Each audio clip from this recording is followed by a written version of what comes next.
Hi guys, gumagawa po kami ng tangkulo. Ano po yung sugar namin.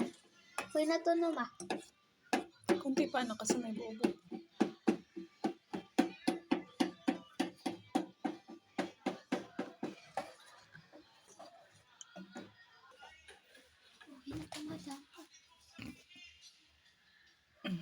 Ano yung mga ano mo? Yung mga ano po namin is grapes po, iced water na may tapos sugar po na na-melt. Tapos i-dip po muna ang grapes sa na-melt na sugar. Tapos ilalagay po sa ice para matigas yung sugar. Let's start na. What the heck?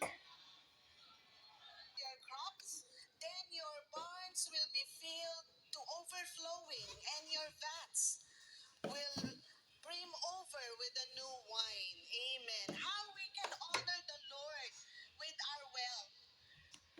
Praise God. It's through tithes and offering po.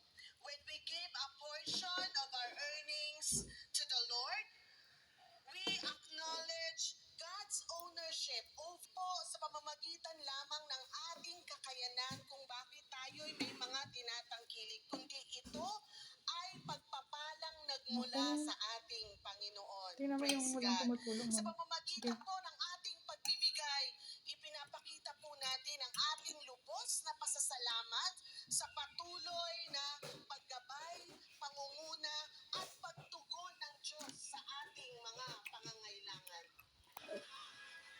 Ito po ang aming nagawa ngayon at itatry po natin kung ano lasa niya. At ito po yung lakot na sobra, yung iba po hindi nakot na mabuti. So, itatry po natin. 3, 2, 1, start.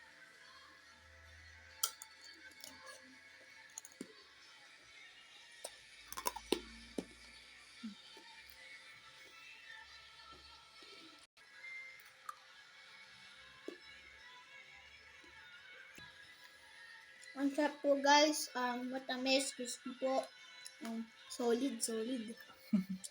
Okay, ay na lang po ang ipapakita ko po ngayong hapon na to. At bye guys!